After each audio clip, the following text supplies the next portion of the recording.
College of Forestry and Conservation. I'm Lori Young. I'm the interim director of the Wilderness Institute. And if you're joining us for the first time tonight, welcome. And please feel free to pick up a schedule for the entire series. They're scheduled right back on the table behind the video camera. We have a lot of exciting speakers still to come. Our next speaker is Ann Bartuska. She's the Deputy Chief of Research for the Forest Service, and she'll be talking about how to link science and policy in the management of invasive species. So it's my pleasure to introduce our speaker for this evening, Nikki Fear. And Nikki has extensive experience in both conservation advocacy and outdoor and environmental education. She has a master's in environmental studies from the University of Montana, and her thesis focused on how to assist Montana teachers in developing activities for students to engage in community-based environmental problem solving. Nikki has taught for the Colorado Outward Bound School. She has served on the faculty of outdoor education and environmental studies at Prescott College, and she's taught field courses for the Wild Rockies Field Institute. She's also served as the executive director and the president of the board for the Wild Rockies Field Institute.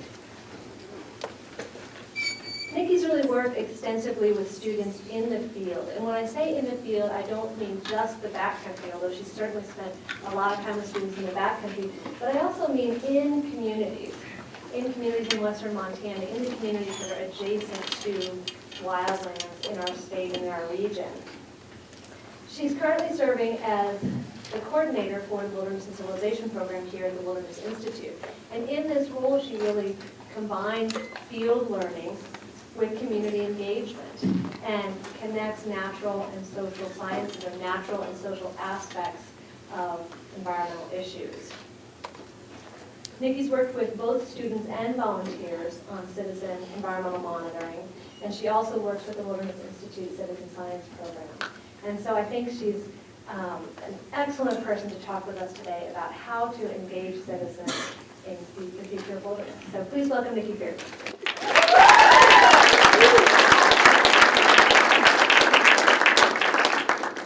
All right, thank you, Lori. That was a generous introduction, and thank you all for being here tonight. This is a really friendly and familiar audience. It reminds me just how much I love the Missoula extended community that we have here. I see there are people from land managing agencies, from the conservation community, faculty at the university here, and other amazing people from this area. I also see friends that are here, so thanks for coming. And then my lovely students here who said that they would nod at everything that I said agreeably. And we also said that we would practice one thing, so let me try it out on them. Okay. All right. So I got them pretty well trained.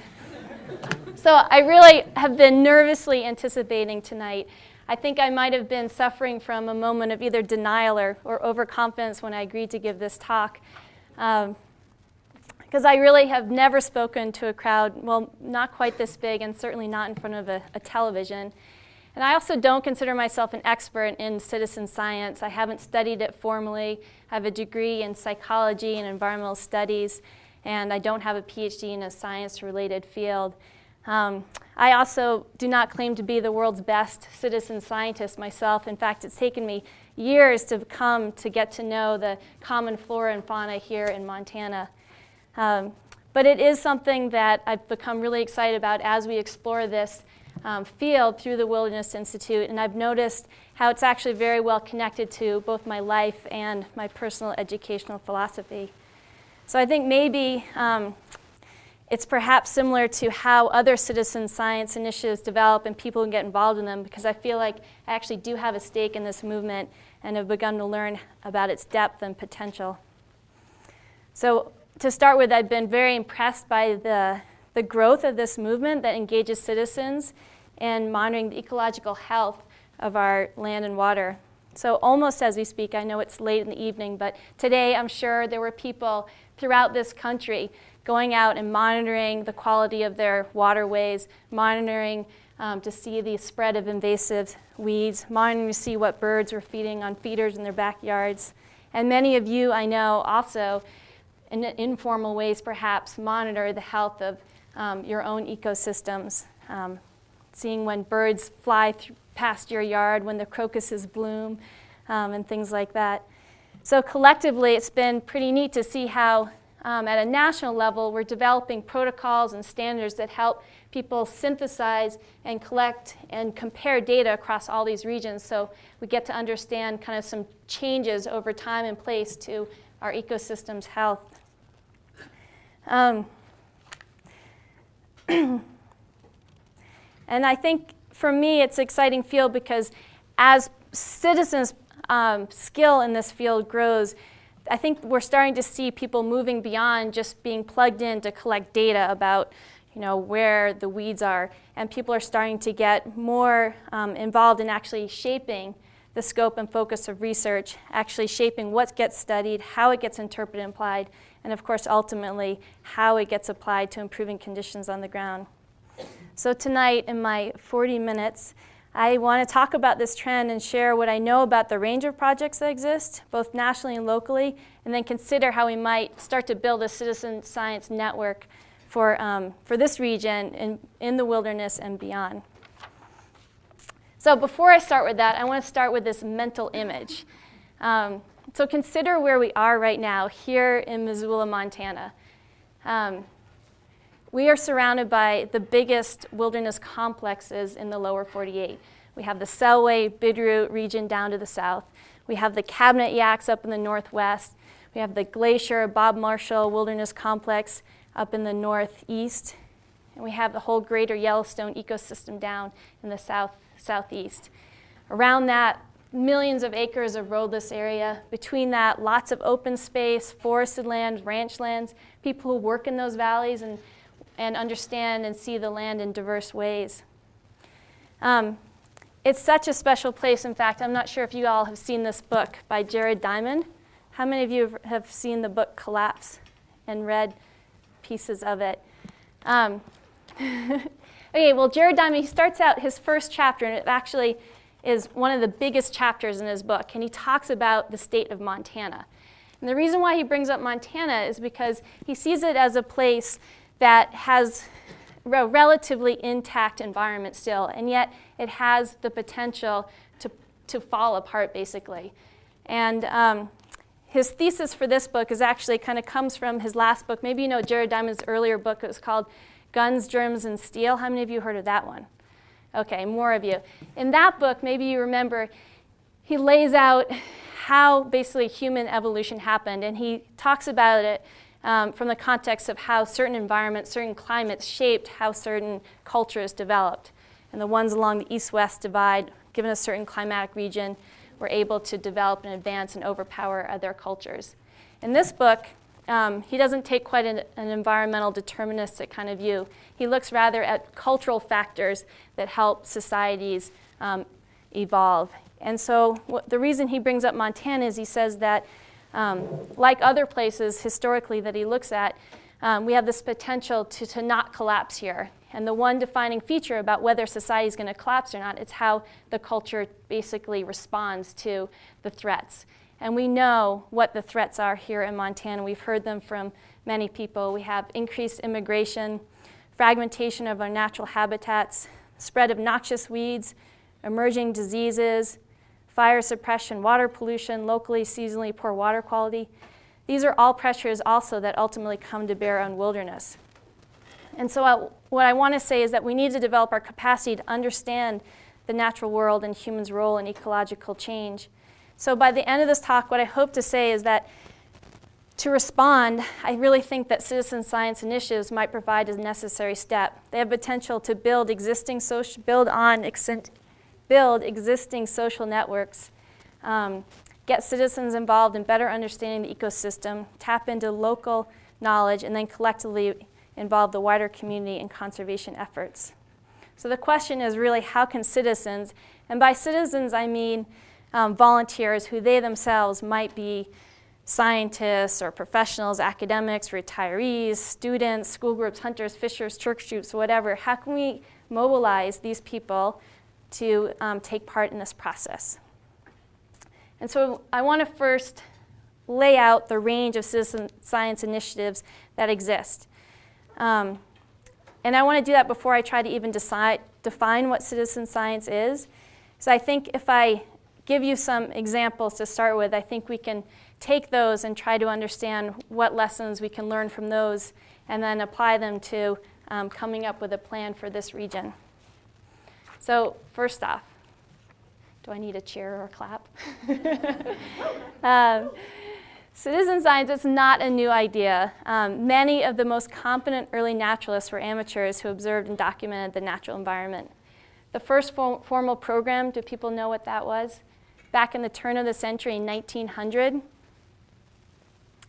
At that time, it was right when conservation, the whole idea of conservation was emerging.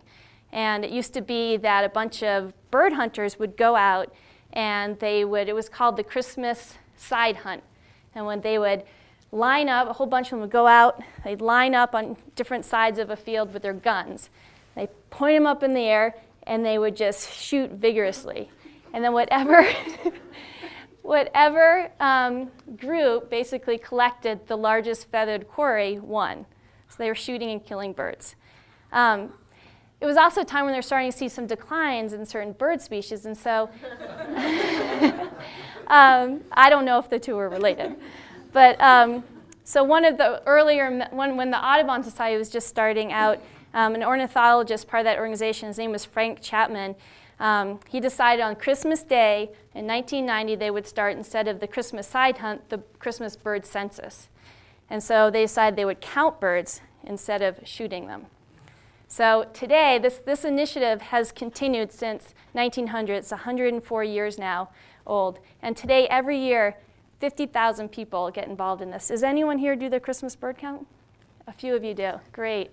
And they count up to 70 million birds every year on Christmas Day. Happens in the United States, and South America, and the South Pacific, all in this region. There's not just the Christmas bird count, there's other initiatives have also started. Project Feeder Watcher. People monitor in the winter months what birds they see that come to their feeders. There's also the great backyard bird count. People monitor what birds are in their backyard. And the reasons why these efforts can be so well coordinated is because they have these websites now where they have educational information telling you about what the birds are, how to identify them, how to record them on data sheets. And it makes the process very easy, especially for community people. There's people out there who just love birds, so it kind of makes use of that taps into that knowledge that people have about the birding world. And then one of the most remarkable pieces of this that I've seen is that data generated by citizens has actually been used in peer-reviewed journals and articles. And so it's actually become part of the science world. And so certain things they've been able to monitor, like trends in the spread of West Nile virus in crows, or the spread of certain diseases in the eyes of certain animals like the house finch. These have all been able to be recorded and then put into journals. And what they do in the journals is they'll say, using data collected by a network of citizen scientists.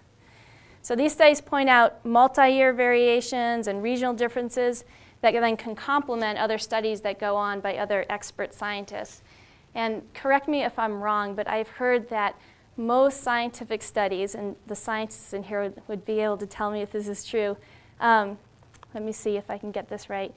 They typically are based on 2 species in less than 2 square meters and for less than 3 years. True? Okay. So the benefit of citizen science, you can get this data over a 100-year period, people all over a region, and so it gives you quite a bit different data than a typical master's or doctorate research project could gather. So locally, I don't know if we have people here today, but the Avian Science Center and Montana Audubon have local studies going on. So if you want to get involved with those, at some point I could let you know what's going on. So another well-established program, water. How many of you have been involved in water testing? Probably many of you. Great. Again, well-established protocols have been developed. People go out and they test things like pH, dissolved oxygen, temperature, nitrates. They look at macroinvertebrates to assess the quality of the stream or whatever water body it is. And some of the most well-established programs are on the East Coast. In fact, in Rhode Island, they have 350 volunteers monitoring over 200 sites. Pennsylvania, they have 138 groups with more than 11,000 volunteers. I was at a conference last fall, and it was just remarkable how mobilized some of these eastern states are in terms of having volunteers. In fact, not just monitor, but in many times, in many states, they've taken over what the EPA is required to monitor through the Clean Water Act. And the reason why they accept the data of the citizens is because they use protocols that national governing councils have deemed will be able to acquire reliable and defensible data. And then I guess one other piece of that is the monitors, whether they're school groups or other kind of community groups, are able to get data that actually has been able to enforce cleanup of certain sites that otherwise may not have even gotten noticed if it was left up to an agency that potentially was underfunded or understaffed. So how are these states able to mobilize so many volunteers? One of the examples that I've learned about is groups that take advantage of our aging baby boomers. I was trying to think of a nice way to say it. There's actually this very extensive alliance called the Environmental Alliance for Senior Involvement. And it's a great pool of people because they tend to be very well educated, have a lot of time, have a lot of skills, extensive education, and it's this great opportunity to give meaning and opportunities for use of the seniors community's time. I was told that on any given day, the director of this one organization can mobilize 20,000 volunteers to go out if there's a flood event or something and go and monitor streams across the country or in particular regions.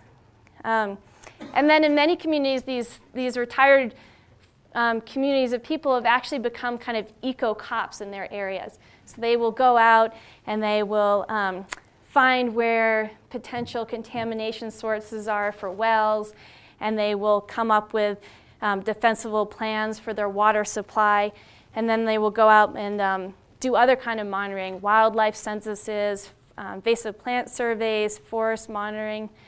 And part of what makes this whole volunteer effort really productive is that they get trained, they get educated in all these things, but then they also are given additional skills, like how to give a presentation to a community group, how to write letters and things like that. So they've actually become a really active group in terms of creating positive environmental change.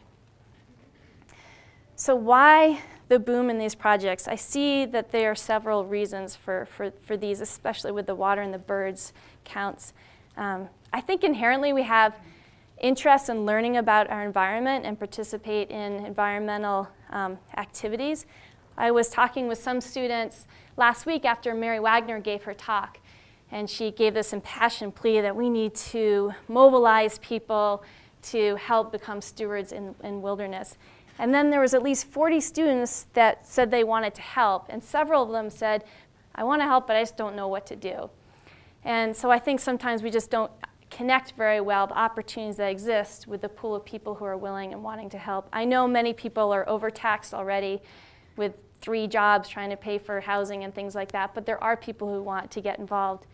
And one of the trends that's happened in the last few decades is professional conservation groups have put more of their time and effort and money focus into professional activities, maybe working with media, working with lobbying, working with lawsuits, and not necessarily mobilizing their memberships. And so a way to be a member of these groups typically is just to give money or write letters and not actually get out in the ground and do some work in a hands-on way with people, with communities, with the environment.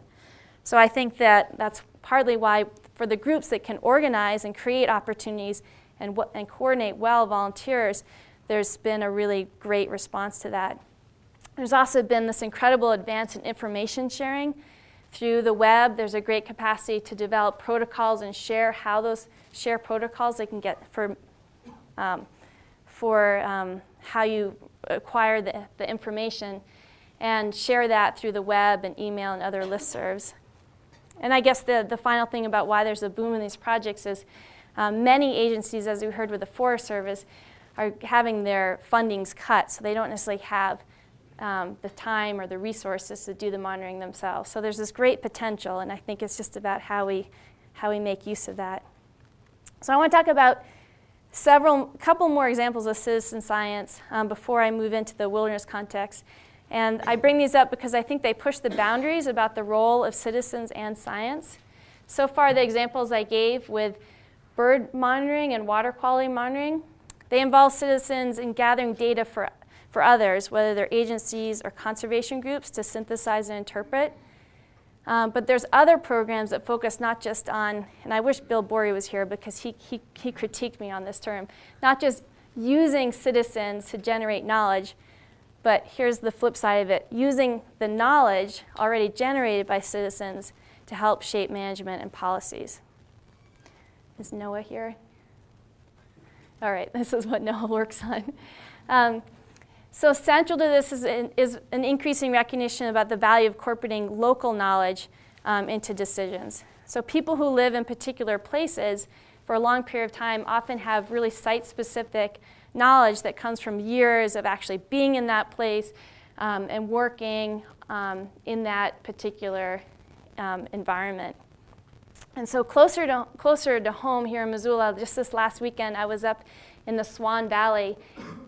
And there they have these amazing examples of how local people who have been in that region hunting and trapping for decades, have been helping to shape the scope of different ecological studies. So one in particular, which many of you maybe have heard about, is the grizzly bear DNA study. And there, a group up in the Swan Valley, Northwest Connections, they were the only group that was contracted by the Forest Service to cover a region that was surveyed for grizzly bears.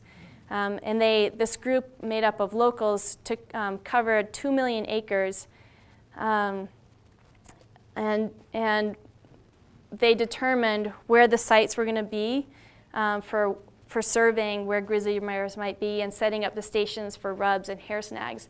So it was this great example where the local knowledge was used to determine where you might set up these sites based on their knowledge of where grizzly bears tend to travel and based on their knowledge of the environment that might help even facilitate access to those areas based on knowing trail systems and forest cover and things like that.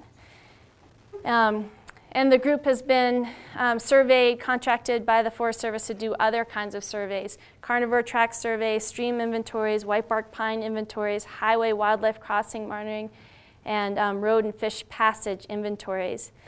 And from what I've heard up there from the Forest Service and from the locals is that there's been this really great cross-learning.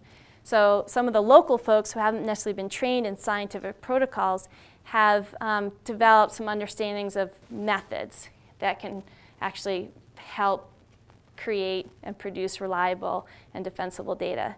And then the Forest Service have developed a finer understanding of the particular variation in those areas. And there's been this trust that's been developed on both sides, which has been really productive. So what gets me excited about this project is thinking about the ways that citizens can shape the direction of science. With the involvement of citizens, there's a potential to push science in new directions and to bring to the forefront previously unaddressed issues and concerns. So after all, what gets researched determines what we know about a problem, and then what we know about a problem will affect how we decide to focus our energies to solve that problem. And so I'll try to make that a little more clear with this next example of citizen science, which takes us out of the whole realm of wildland areas. So there's this researcher in Tufts University, and his name is Sheldon Krimsky, Krimsky. And he's coined the term public hypothesis. Has anyone ever heard of the public hypothesis? I wouldn't think you would necessarily. Uh, It's a stage, okay, I'm going to read it because it's kind of complicated. It's a stage in the development of a scientific hypothesis when segments of the population feel they have a stake in the outcome of a scientific debate and therefore make increasing demands in order to establish a clearer understanding of the conflicting views. Clear? Okay. It's a stage in the development of a scientific hypothesis when segments of the population feel they have a stake in the outcome of a scientific debate and therefore make increasing demands in order to establish a clearer understanding of the conflicting view. And I'll explain it through this example here, which was well studied by Krimsky. And it's in the scientific debate over the causes of breast cancer. So why might people have a stake in how people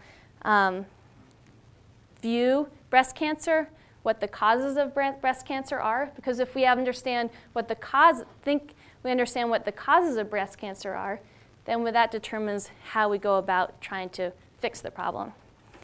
And this is a concern because right now, 1 out of 7 women is expected to get breast cancer. It's the leading cause of death in women under the age of 55. So clearly, the public has had a stake in how this problem is explained. So with breast cancer, it used to be that most research revolved around studying lifestyle and genetics of women who got breast cancer. Therefore, what was known of the illness remained related to personal contributions. If you didn't want to get breast cancer, you change your lifestyle or you can't do anything about it because it's in your genes. You've inherited it. But a growing number of people became aware of the environmental contributions and began advocating for scientific research in these areas. More and more studies now look at the connections between breast cancer and environmental toxins, secondhand smokes, antibiotics. And the movement has even begun to shape questions about acceptable risk. So here's an example where a community of people concerned about how a certain environmental problem was being explained actually pushed the research in a new direction so that we can understand it from a new angle and maybe then start to address the problem from a new angle. So I use this example because I think it illustrates well how social movements can contribute to shaping the science that then contributes to how we explain and respond to environmental problems. And I think it also shows how citizens, when they feel a stake in a certain issue, can become well educated about the science and implications for how that issue is understood. One of the things I've noticed with the wilderness movement is I'm not so sure that there's people who feel the same kind of stake in the issue in wilderness. We don't feel the personal connection like a contaminant affecting the health of our body. It's much harder to feel that connection to the health of the land, and particularly wilderness, when by nature I think we think of wilderness as a place we just shouldn't touch, shouldn't have any kind of influence over.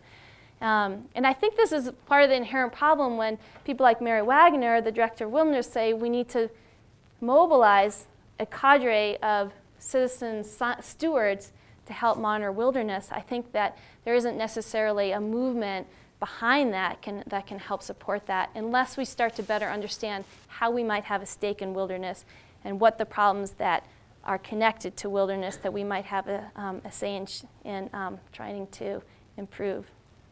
Okay, so before I go on too many more tangents, I want to offer a definition of citizen science, although I'm not very good at defining things very well. And also, I think partly because there's been some debate in the academic community about what exactly citizen science is. But most simply, it's citizens, and citizens meaning like non-experts and often volunteers, contributing to our understanding about how the world works. And it's so, more specifically, it's citizens involved in the process of gathering data according to specific scientific protocols and participating in the process of using and interpreting that data. In reality, more citizens are involved, as the case with the bird monitoring and the water quality, in just gathering the data. They tend to fill in the gaps where agencies or researchers or conservation professionals don't have time or resources, and they don't tend to get involved in shaping the goals and directions of monitoring. That's why I brought up some of the examples in the Swan Valley because they were shaping a little bit more.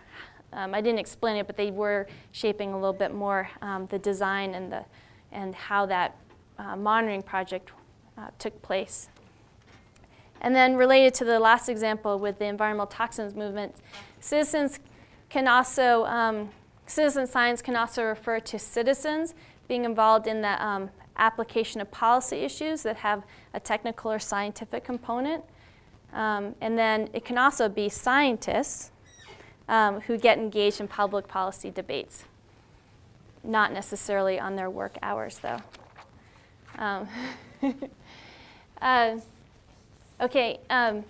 I was going to talk a little bit about some of the benefits and challenges with citizen science, but I think they have been illustrated through my example, so I'll just discuss them briefly, and if people want to talk about them more, we can do that.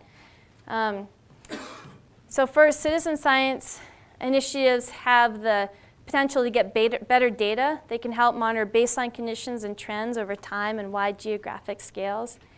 They can provide early indicators of change to an ecosystem health. In fact, up in Canada, they have these systems set up through an organization where there's a whole series of Nature Watch programs. So people go out, they have Plant Watch, where people record flowering times of different plants. They have Frog Watch. Look, you go and listen for frogs calling. Ice Watch, when does the ice come on, come off related to climate change. So those were just examples of early indication of ecosystem health change. Another benefit, they have the potential to build scientific and ecological knowledge.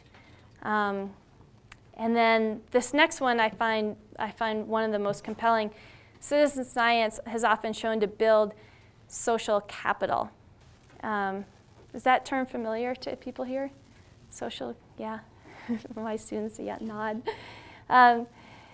In fact, it's actually kind of interesting. There was a study in Wisconsin that was trying to test if their water quality monitoring programs did a couple of different things. They wanted to see, did it help raise knowledge about the ecology of aquatic systems? What do you think happened? Actually, they found no. Experienced volunteers didn't have any better understanding of aquatic ecosystems than the people who didn't have experience. And their thinking was that probably the people who tend to get involved in those programs already have a pretty good understanding of those systems, and so it doesn't necessarily improve through their involvement in the programs. But what they did find is that people who tended to be involved in these programs for a few years had better social capital. And by that I mean they felt more connected to people in their community. They tended to know twice as many people. They tended to get more involved in resource management issues, so they went to more meetings, they read up on the issues, they got more involved. So related to this, citizen science also has the potential to build partnerships and trust, and we saw that in the Swan Valley. And then a couple other benefits before I move on that might be less central but more personal. And Connie Meyer, who's she works for the Carhart Center, this has been one of her major plugs, is that when you volunteer in citizen monitoring, it helps you lose weight. And it's actually the Center for Disease Control and what is the other, and the U.S. Surgeon General have actually been encouraging the use of trails and increased physical activity to reduce obesity and help with our lethargic sedentary lifestyles. And then more recently, I've also read that that giving, it makes, so if losing weight's not one of your issues, then we can all do with a little bit of this. It also supposedly makes you happy. They've actually tested studies that people who tend to volunteer, they have these bursts in their immune system that gets better, and they are happier people. So there's lots of reasons to get involved. But there are some challenges, and one of the things, I don't know if Lori kind of mentioned it, but we are working on building a citizen science network for this region. And many of you are here tonight who have participated in the early stages of that. We sent out a survey to about 30 different people who are working on projects in Montana. And there are groups like Backpacker Horsemen Association, Montana Audubon. Who else is here? Maybe Montana Conservation Corps, Great Burn Study Group, Wildland CPR. And we asked them though, like, what do you do in terms of citizen science? What are the benefits? What are the challenges? And there were a lot of challenges because in comparison to some of these really evolved and well-supported institutions that do some of the projects I talked about earlier, many of these are grassroots with limited funds, and they have this vision. They're people usually who want to do it all. They want to educate people, they want to save the world, they want to build social capital, get good data, advance science, but they don't have the capacity to do it all. And so they usually falter in many of the different areas. They have problems getting volunteers, training them, keeping them, providing meaningful experiences. They have problems connecting with the protocols that can help them get good data and things like that. So one suggestion that comes from Canada is they actually have this organization up there they've called themselves a boundary organization. There's a group called, they call themselves EMAN, Ecological Monitoring Assessment Network. And what they are is an entity that works with all the different agencies and institutions that work on monitoring. So they work with the government, they work with the academic institutions, with the conservation groups, and they help coordinate all these efforts by helping to educate these groups on methods that can get data that can be shared across all those different spectrums. So perhaps there's an opportunity for something like a boundary organization here in this area.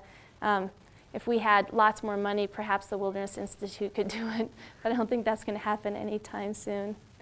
So I'll spend some, let's see. I think I should probably move on to the wilderness context. But I wanted to lay out what the possible benefits and challenges were for creating a citizen science network for wilderness, so that as I go through this, we can think about what the challenges are to wilderness and how we might encourage citizens in the involvement of wilderness. Maybe I'm going to start by revisiting some of the specific needs we heard last week from Mary Wagner, the Director of Wilderness. She talked about the Forest Service's 10-year stewardship challenge, and she talked kind of briefly about it, but Dale Bosworth had set forth in the next 10 years, by the year 2050, when the Wilderness Act is 50 years old, we have these specific goals that the Forest Service is trying to meet, and one of their prime goals is to have citizen scientists, volunteers help with this. And there are certain things like they just lack a lot of baseline data for their wilderness areas. And so they're hoping that volunteers can help involved in surveying for weeds, air quality, recreational impacts, things like that. Then we also heard her talk about Peter Landris's work with the wilderness character indicators. When you read the Wilderness Act, it says that the wilderness character must be preserved. And that's basically one of the few mandates in the Wilderness Act. And that means that we need to leave it in a state that's untrammeled, undeveloped, natural, and allowing for opportunities for primitive and unconfined recreation. So Peter Landris with the Aldo Leopold Wilderness Research Center has developed these indicators that can show us, quantify basically, if the wilderness character is threatened. And so there's another potential to get citizens in there monitoring for those things. But again, I come back to that question of, people get this blank look like, so what? do we need to do this? And Jen, you asked a question last week about, is wilderness management an oxymoron? And that maybe that question still stands at this point. Does it? Yeah. Well, one of the ways that I would respond to that is that we need to, there was also another woman here who mentioned that what do you do if you're monitoring a wilderness area and you see a decline in, say, air quality, does the management have any enforcement capabilities over that? And in fact, they do. But we need to know what the condition is of the wilderness at this point get some baseline information. And then if we see a decline in air quality and some of these impacts, then we actually can force changes outside of wilderness. I heard in Colorado, when the Forest Service was able to measure decline in air quality there, they actually forced a coal-fired plant to clean up its emissions because that wilderness was in a Class 1 airshed, so that was under the Clean Air Act. And I think that more broadly, though, we need to consider what things are happening right now outside of wilderness and will come to bear on wilderness. We know that more people are moving to this area because of easy access to public lands. So perhaps we'll have greater impacts to trails and campsites. With more people settling in the valleys, more commuters, possible reduced restrictions on coal-fired power plants. What might the effects be on air quality in the wilderness areas? We heard from Steve Running about climate change, that we're actually in the tailpipe of China right now. Wildlife diseases are spreading, land fragmentation on the edges, things like that. And I think, so all of these things, if we consider these pressures coming from the outside, we might then reshape, possibly even, how we go about deciding what we are even looking at when we're doing monitoring for wilderness areas. Some of the areas that we're thinking about for the Wilderness Institute, if we can get funding, we're going to start this summer, and we will need monitors, so anyone who wants to get involved. We're going to focus on 3 areas. And the first is weeds, and that comes directly from the 10-year challenge of the Forest Service. But it's also probably what many people are seeing as the most pressing threats to wilderness. And next week, Ann Bartuska is going to be talking more directly about this. As you know, invasive species, they're transported by humans, and then when they establish themselves, they can take over otherwise intact ecosystems. So when we talk about untrammeled wilderness, I would say that means that we should not let our own things that we bring, including weeds, get into the wilderness area. And if we can monitor and detect and kind of anticipate the vectors and the spreads of how these weeds spread, then we can stop them before they get into the wilderness areas. So we're thinking that that's a vital need, and we're going to try to mobilize people and use some of these nationally generated protocols to help get people out on the ground to monitor those. Another area is recreational impacts. It's another one of the chief's challenges to which is there are very few, there's probably only about, not all the areas, I don't remember the exact number, have extensive inventories of recreational site impacts. There are some groups here, the Great Burn Study Group. I know, Dave, don't you work on this with the Great Burn Study Group? You do things like you take weekend trips out with volunteers and go and monitor impacts at outfitter camps, trails, weeds, vectors, other things. And Dave has a table set up in back there. There's opportunities with Student Conservation Association, Montana Conservation Corps, and a group up in the Bob Marshall Foundation. So we're really trying to look at how we can mobilize existing groups that are working on this and get people out there to do these things. The final area is air quality. This is another part of the Chief's 10-year challenge. And again, due to limited staff time and budget, the U.S. Forest Service has in place monitoring programs for only about half the wilderness areas right now. The only ones that have monitoring programs in wilderness are ones that were designated in 1964, and they were ones that were given Class 1 airshed status. And so they're required by law in the Clean Air Act to have monitoring for that. But all the other areas that were established in Montana after, well, in Region 1 after 1964 have no air quality monitoring. And so given, I know Bob Giordano is here, given expected changes in growth here, Missoula is probably going to be what we're going to have about 60% increase in car traffic by the year 2025. Development up in the Flathead Valley. And right now we don't even have baseline conditions for air quality in these areas. What might it be in the future? Can't affect any change unless we get that baseline data. And there are actually really cool ways to get the data. You can have people go out and look at lichens. The guy I work with, Peter Nelson, my students all know, is a budding lichenologist and has been trying to get us all to be able to identify lichens that are key species for air quality assessment. They're kind of like the macroinvertebrate of the streams for the forest.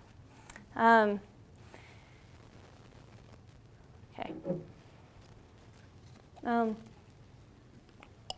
So while it may be more of a challenge to try to mobilize people on behalf of wilderness, I think my earlier examples show that it is possible to engage people in this area. And I think one of the potentials I see come from looking at Montana and noticing that we have incredible capacities here in our communities. And so as I end here, I want to perhaps go on another tangent and branch into some discussions of civics and democracy and things like that before I circle back to wilderness and this network here in this region. Have you all heard of the term bowling alone? Raise your hand if you have. Okay, that's pretty good. There's been a lot of talk about how we, as a society, have become more isolated from one another. That basically the vibrancy of our American civil society has declined over the past several years. And so this term bowling alone, it was coined by Robert Putnam, I think just a few years ago. The term comes from studies that were done that showed that between 1980 and 1993, there's a decline by about 40% in people who bowled in leagues, compared with a 10% rise in people who were bowling by themselves. So he draws on additional evidence too, and this was over decades with like 500,000 interviews. And what he found that in this country, we're basically less involved. We're signing fewer petitions. We don't belong to organizations that meet as often. We tend to know our neighbors less, socialize with our family and friends less often. So what Putnam claims is that while Americans are bowling more than ever, they're bowling alone. So what some people have found most interesting about this is how popular the term became. And I think like any kind of terms like this or ideas, the reality, when you look on the ground, tends to be more complex and breaks down in particular places. In fact, I want to just talk about one more idea that he had. It's from this earlier book called Making Democracy Work. And in it, he compares Italy, southern Italy and northern Italy. And what happened was when the country went from this more centralized government to a more localized government, northern Italy thrived, and southern Italy basically didn't. And so some of the measures of that is in northern Italy, education was very strong. They had good services, good agriculture. People tended to support the government. They were involved in it. They were happy people. They were less obese, no. But in the South, everything was different. All of those measures didn't follow. So what was the difference between North Italy and South Italy? And what Putnam says is that basically in North Italy, they had better social capital and they had specifically better horizontal bonds because they had a tradition of government that had been more decentralized. People got used to working in networks and had these horizontal connections. Versus in the South, there was more of a vertical hierarchical kind of system and people didn't have those connections with each other and their government just didn't work as well. And so he says that good government is Italy. In Italy, in North Italy is a byproduct of singing groups and soccer clubs. So his thesis was that democracies and economies tend to work better when there's an independent and long-standing tradition of civic engagement. And so basically, horizontal bonds enable societies to become more civic-minded than others. So how does this relate to Montana? And maybe you can see where I'm going with this. I personally see that conservation is working in Montana best in areas where there are these strong horizontal bonds and strong social capital. And a couple of examples, in the Swan Valley and the Blackfoot Valleys, these are both areas where the community came together maybe 10 years ago, 20 years ago, because there was a crisis. And in the Swan Valley, it was because the community had been bickering for years and years over timber sales, and it was basically just a shutdown between the loggers and the environmentalists. And the community came together and said, we want to figure out a way to solve this problem. And they came up with a citizen ad hoc group that basically worked out these problems and came up with some ways to do what's called stewardship contracting, ways to get cuts on the ground that return benefits to the community and to the environment.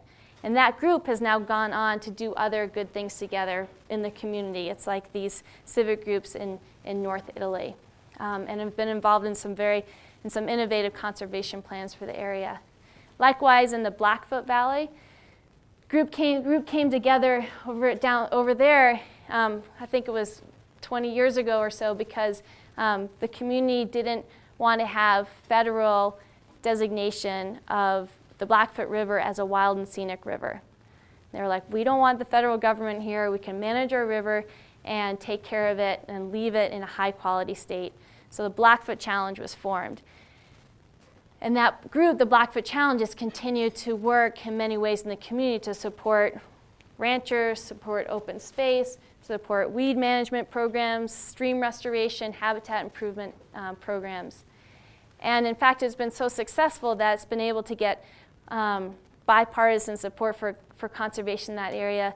You may have heard just recently, Conrad Burns had allocated $18 million in the Blackfoot Valley to support the purchase of, to help support the purchase of about 80,000 acres of Plum Creek land that was for sale. So I bring up these examples because I think they point out that there are regions in Montana that have these connections and these bonds that I think help support conservation in the areas surrounding wilderness and ultimately will help support conservation in wilderness. And the key piece for citizen monitoring programs is that they work best in these areas where there is strong social capital. So I think this is a key piece of when we envision how this could work, we need to build on existing networks and groups. Okay, so I'm going to end with some expressions, again, about why this is an important topic for me and why I think, why I get interested and excited about citizen science, thinking about it in practice and also in theory. In my teaching, in my personal teaching, I think a lot about how I can better understand the natural world, how my students can understand it, and how they can get connected to protecting it. And the whole field connects with issues, and I know Noah has known this as well, just how extensive this field is. It relates to issues of democracy, civic engagement, ecological literacy, all these things that I'm really passionate about. So I want to end with some thoughts from Aldo Leopold, whose poem, Round River, actually used to be the name for our program, the Wilderness and Civilization program that I teach for these students. And Leopold wrote about how a democratic community and its citizens have certain reciprocal rights and obligations. Not only rights, but also obligations. This is a theme he would return to again and again during the course of his career. To him, husbandry was the highest form of citizenship, not just about one's business or seeking trophies or voting or even debating the criteria of a good life, but actually working with one's hands, participating actively to build or maintain the land community. He coined the term the land ethic, which extends the concept of citizenship beyond the human community to the land itself. He stressed that each of us has a personal responsibility to participate actively as an ordinary citizen in maintaining or restoring the health of the biotic community. One qualification he had for effective citizenship was to develop the ability to read the landscape, to discern and interpret ecological forces in terms of land use history and conservation. As Dan Spencer talked about last week, a few weeks ago, the answers are not clear how to best be stewards of the land and respond to some of our social and ecological challenges, but at least it starts with being better able to read the landscape, and I think this movement towards citizen science is a vital start. All right, well, thank you for your attention.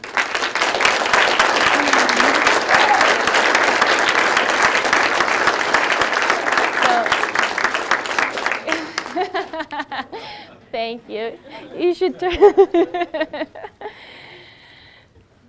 All right, so I'm glad this part is over, and I look forward to your comments and contributions. If you have questions, I will try to answer them, and if we can possibly have some kind of discussion, I'd love to hear what you all have to say, and you can just turn around and project your voice. So, anyone have any comments? Angie? I know you talked a little bit about wanting to see citizen science shape projects for air quality and for watersheds and things like that. And I was wondering if there was any other areas that you saw citizen science shaping the landscape body science and where you would see that outside of just specific quality projects. Mm-hmm. That's a great question. Related to wilderness or? Yeah? Okay, so Angie was saying that I talked about specific citizen science projects that look at, she said, air quality and watershed health. And she was wondering what ideas I had for where I think I might like to see some of this science push in terms of looking at different things in the environment. Is that what it is? Yeah, yeah. Well, I think I mentioned I'm very interested in toxins, and I think also in emergent diseases. And this whole concept of wilderness and protecting wildness is really challenging when we have such a spread of invasive, whether they be plants or diseases. And I think kind of like with plant monitoring, invasive plants, the same thing is happening with diseases. There was an article today about chronic wasting disease, and the topic was if we can find it fast, we can actually kill the animals that have it before it becomes a pervasive problem. And I think that it becomes a bigger ethical dilemma once we let it spread so far and then having to consider what we do with the thousands and thousands of animals that then have it. It's a really hard ethical dilemma because we are part of the process of spreading these diseases and plants. And so I think it's hard to just imagine letting it all go. So I think one field is diseases both in the human and in the animal world. Yeah. Anyone else have anything to comment on that? Well, I know you've mentioned the Swan Valley in a few of your examples, and I went to school up with the Northwest Connections people. And one other cool thing that they did was kind of like on the flip side of like the big scale with citizen science was their Swan Valley land assessment, and where they used citizen science to, basically do an assessment and analysis of the Swan Valley and the historic fire regimes, wildlife corridors, like all that, so they had a basis on a big scale. I thought that was really a neat thing too. Yeah. Yeah, the comment was that you spent time up in the Swan Valley and the citizens got involved up there in doing a whole ecosystem, basically ridgetop to ridgetop assessment of the whole ecosystem. So most agencies have jurisdiction usually over just one area, so they will look at just grizzly bears, but this assessment using local knowledge and local citizens looked at a lot of different factors in that assessment. Yeah.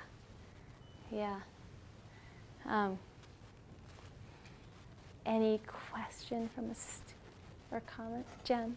I was wondering about, you made a pretty strong statement, I thought, saying that with the wilderness movement, it's more difficult to mobilize people because most don't feel that personal connection to wilderness that they would with something like health versus like breast cancer disease.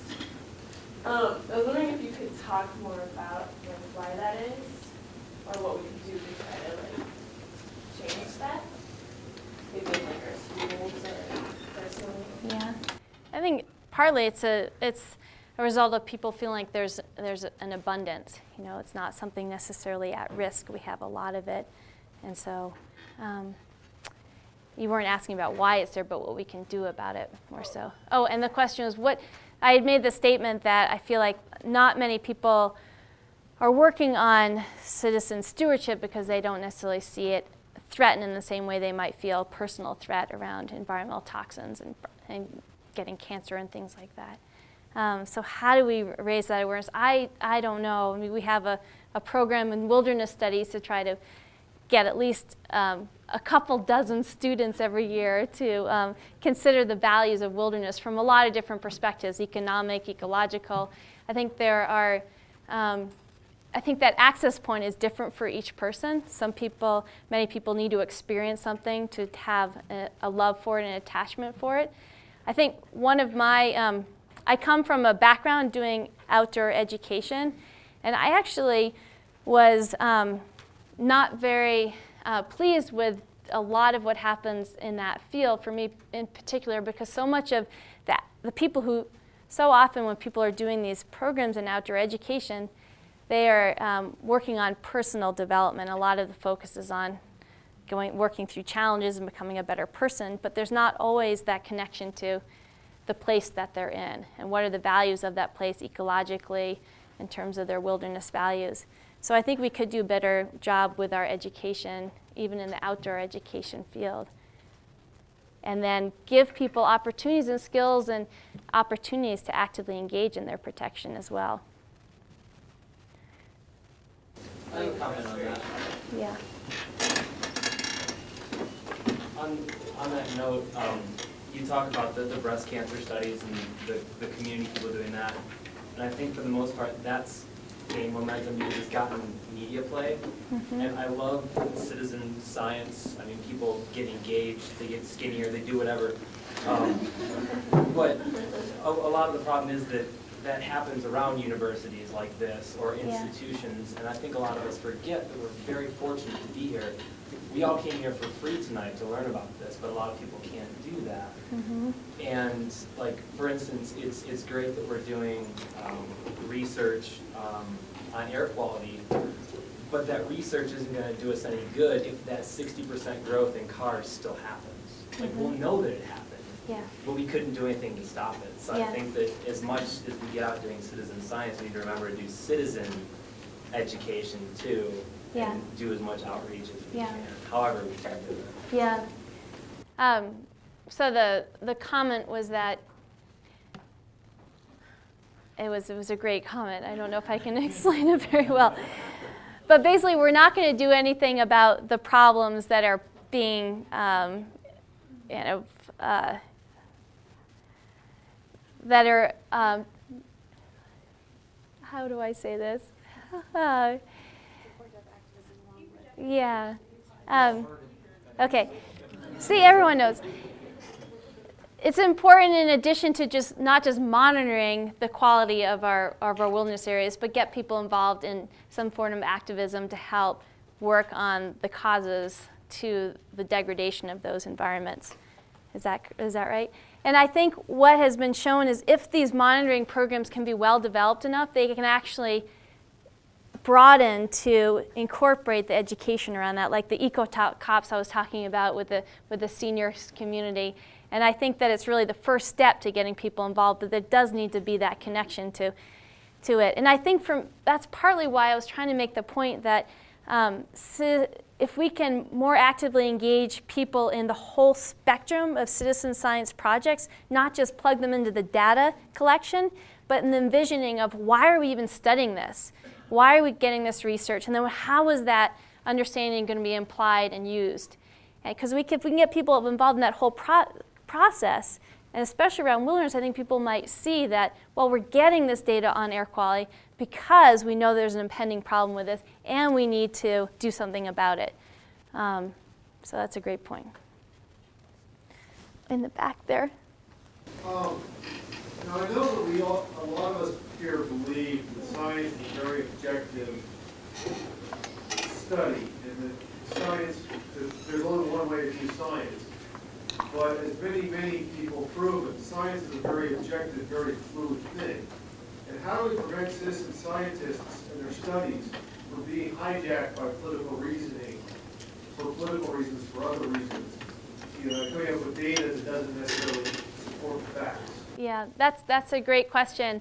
The question is, how do we prevent citizen scientists who might have a stake in the outcome a certain way because their political agenda, how do we prevent them from not affecting the science that gets done? Because as you're saying, science can be, you said objective, I think maybe, did you mean subjective? Or it's supposed to be objective. Yeah. I think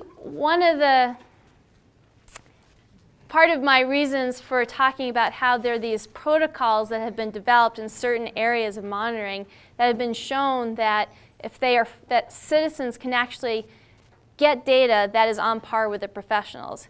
And so that if you have a professional come out, they will do the exact same, they will test the exact same spot that a citizen did, and they've shown that often enough you get the same data.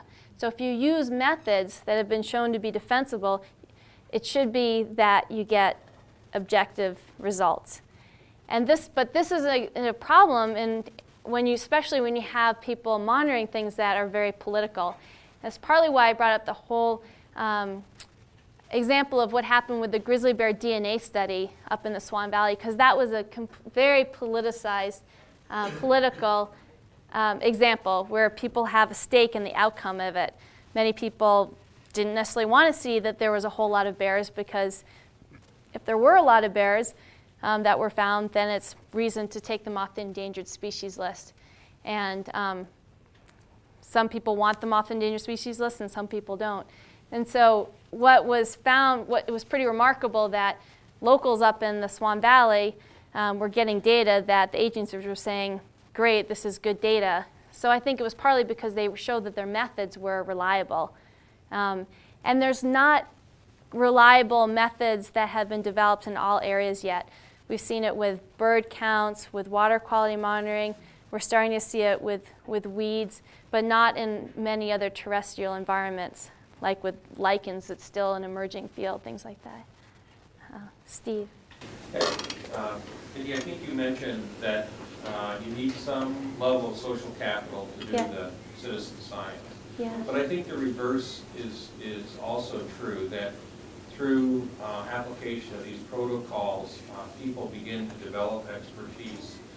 They begin to see these areas that they have some attachment to in very different light.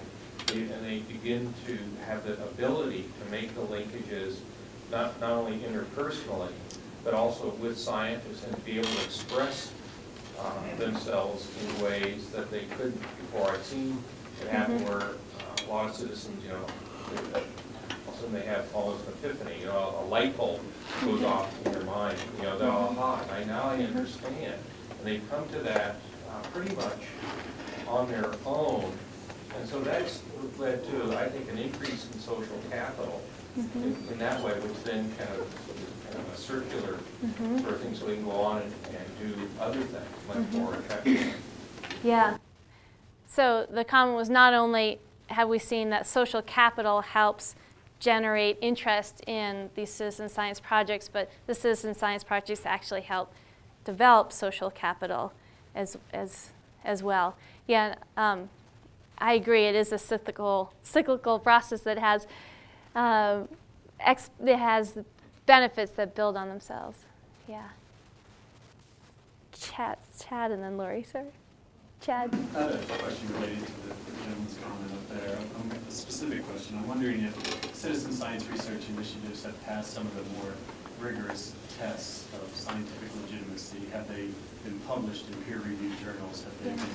Has the research been used in court cases successfully? Yeah. And I'm also just generally wondering if you could talk about any other concerns that have been raised about the legitimacy of citizen science.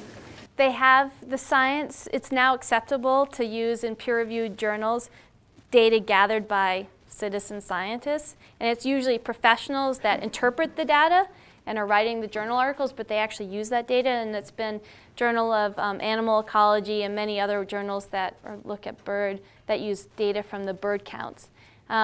Around water quality monitoring, it has been defended in court when there were some examples back east where like high school students found that certain areas were being contaminated by a processing plant, and the plant was forced to shut down. It was contested in court, and the citizen data held up in court.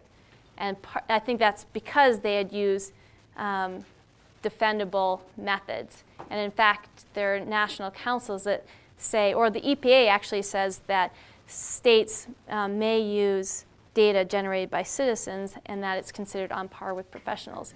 So I think in certain specific monitoring realms, it has been held up in court of law and has been used in peer-reviewed journals. But those are the only cases I know. And I don't know when you asked about other cases where the legitimacy has been questioned, and I don't know. I know if the positive examples tend to get flouted in all of these studies, like look, it's been defended in court and these kind of things. So you don't often hear when it hasn't been defended. Yeah. Lori, you had your hand up, or are you done now? Okay, Angie.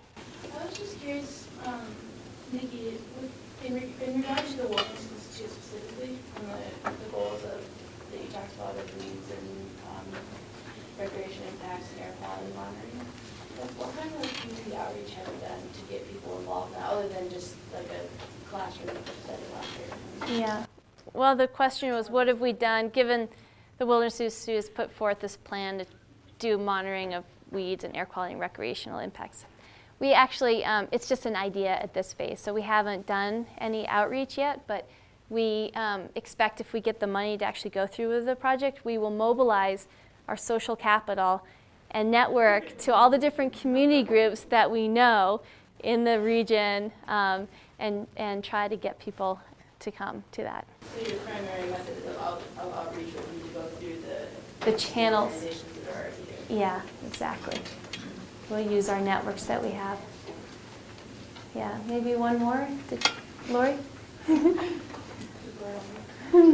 Tom raised his hand, but I'm going to ignore him. I just wanted to comment on Southern Italians, actually. Are you Southern? Yes, and Bob's Northern, I think, and so it fits. He's the community guy, and I'm the isolationist. It really does. No, honestly, I did have a question. Okay, you can ask a question. Can I ask her? Lori just had a question because I think she was being nice, but. Well, I'll be nice. At the same time. Okay. Duke it out. I was just curious. You switched back and forth a bunch between referring to citizen monitoring and citizen science. And as a sort of pseudo-scientist, a soil scientist, I guess I'll call myself a scientist. I think the most exciting part of science is the developing of hypotheses and thinking about how to test it. Do you think there's a role for citizens in that, more so than just taking part in the monitoring? Because, frequently people from outside of the discipline have the most amazing ideas or concepts that they come up with out of the blue. They make these intuitive, leaps of faith. And you're just sitting, looking at it going, how did you know that? And that's a great idea. And it just seems like, that seems like almost more fertile ground for citizen science, or at least equally fertile ground as compared to just the monitoring element or the taking measurement element, and redefining hypotheses when they're proven wrong or. That is a great point. So Tom was pointing out that I switched back and forth between talking about monitoring and about science, citizen monitoring and citizen science, because there's quite a difference, because monitoring is just basically going out and collecting the data, and science involves the whole spectrum of coming up with a hypothesis, collecting the data, doing the interpretation, reevaluating, coming up with a new hypothesis. And so, and he says, and this was the point, that one of the main points with citizen science is that citizens often come with a new perspective, maybe a broader perspective that brings in oftentimes social issues, economic issues, political issues. And that's the value I see in citizen science, is that we can actually shape the existing research that's been going on.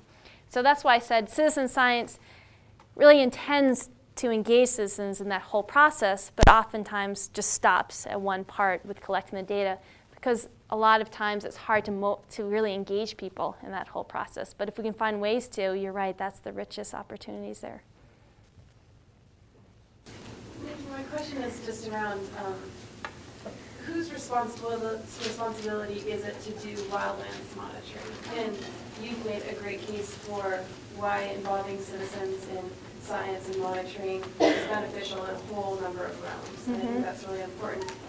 At the same time, we're seeing federal budgets get cut for natural resource management and monitoring.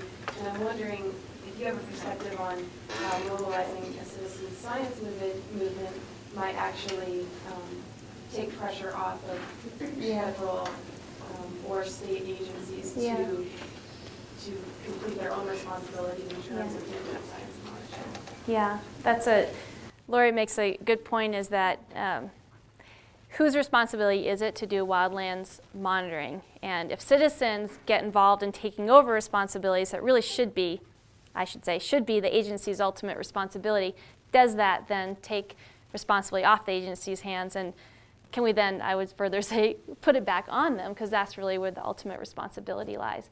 And I would totally agree with you. In fact, no volunteer organizations ever have thrived without institutional support.